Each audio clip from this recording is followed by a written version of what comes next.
ഉണ്ണിയമ്മേ തുമ്പടി വന്നു. ഞാനിതപ്പോ ഈ ചർച്ചയിൽ ഉറപ്പിച്ചു പറയുന്നു. അതെ, ഞാൻ ഈ ചർച്ചയിൽ ഉറപ്പിച്ചു പറയുന്നു അയ്യപ്പദാസെ കേട്ടോ.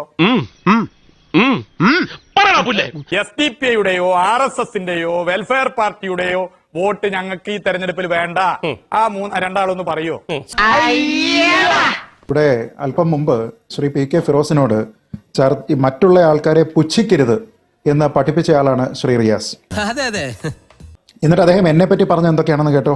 ആദ്യം വിദ്വാൻ,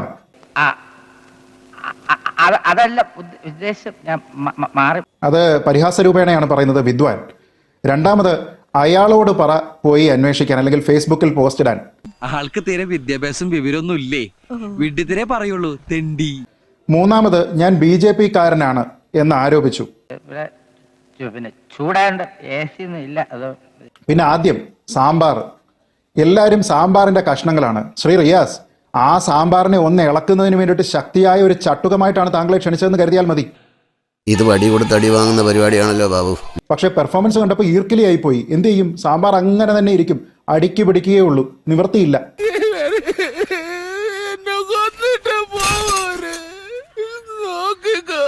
അപ്പോ പിന്നീട് എന്തിനോ വേണ്ടി തിളയ്ക്കുന്ന സാമ്പാർ എന്ന് പറഞ്ഞ് ആത്മനിർവൃതി അടയാം, അത്രമാത്രം.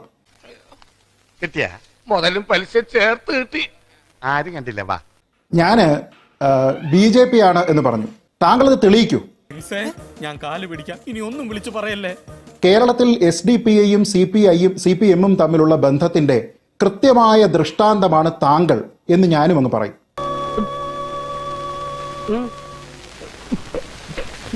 അത് താങ്കൾ എന്റേത് തെളിയിച്ചാൽ ഞാൻ ഇതും തെളിയിക്കാം. SDPIയും CPMും തമ്മിലുള്ള ബാന്ധവത്തിന്റെ കൃത്യമായ തെളിവാണ് ശ്രീ മുഹമ്മദ് റിയാസ് എന്ന് ഞാനും ആരോപിക്കുന്നു. ഇങ്ങനെ നാറാനൊരു ചങ്കൂറ്റം വേണം കേട്ടാ. ഞാൻ ഈ ചർച്ചയിൽ ഇന്നോളം അല്ലെങ്കിൽ ഇതുവരെ സംസാരിച്ചിരിക്കുന്നത് BJPക്ക് വേണ്ടിയിട്ടല്ലോ.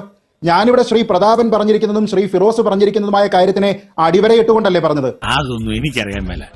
ഇങ്ങനെ എന്തെങ്കിലുമൊക്കെ പറയുമ്പോഴേ എന്റെ മനസ്സിനൊരു സന്തോഷം ഉണ്ടാവുള്ളൂ. അപ്പൊ BJP ബന്ധമെന്നായിരുന്നെങ്കിൽ ഒരുപക്ഷെ ശ്രീ റിയാസ് ഞാനിപ്പോ താങ്കളുടെ സ്വരത്തിൽ സംസാരിക്കണമായിരുന്നു. കിട്ടിയാ? ഇല്ല, ചോദിച്ചു വാങ്ങിച്ചു. പോവാ. ഒരു കാര്യം കൂടി പറയാനുണ്ട് അയ്യപ്പദാസ്. ഈ താങ്കൾ ഈ പറഞ്ഞിരിക്കുന്ന അതേ രീതിയിൽ അതേ ഭാഷയിൽ തിരിച്ചു പറയാൻ എനിക്ക് അറിവില്ലാഞ്ഞിട്ടല്ല ശ്രീ റിയാസ്. ഇതൊരു നടക്ക് പോണ ലക്ഷണില്ല. ഞാൻ ഇവന്റെ 2 വാങ്ങിച്ചിട്ടേ പോവുള്ളൂ. പക്ഷെ സംസ്കാരം എന്നുണ്ട്. ഞാൻ ഇപ്പോഴും താങ്കളെ ശ്രീ റിയാസ് എന്നാണ് വിളിക്കുന്നത്. അത് എന്റെ മുതിർന്ന ആൾക്കാർ, എന്റെ പിതാവ്, എന്റെ ഭാര്യാപിതാവ് തുടങ്ങിയ ആൾക്കാർ എന്നോട് പറഞ്ഞു തന്നിരിക്കുന്ന രീതിയിലാണ് ഞാൻ സംസാരിക്കുന്നത്. ഒരാവേശത്തിലെടുത്ത് ചാടി വേണ്ടായിരുന്നു അല്ലേ? വിട്ടവളി ആന പിടിച്ചാ കിട്ടൂ. അല്ലാതെ മറ്റുള്ള ആൾക്കാർ, അവരും അവരുടെ പിതാവും അവരുടെ ഭാര്യാപിതാവും അവരോടും പൊതുസമൂഹത്തിലുള്ള മറ്റു പ്രധാനപ്പെട്ട ആൾക്കാരോടും ഏതു ഭാഷയിൽ സംസാരിക്കുന്നു ഞാൻ പറയുന്നത്.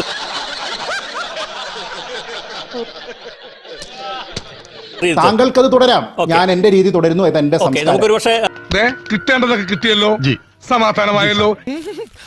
എല്ലാവർക്കും സന്തോഷമായല്ലോ. എനിക്ക് സന്തോഷമായി. എല്ലാവർക്കും പിരിഞ്ഞു പോവാം.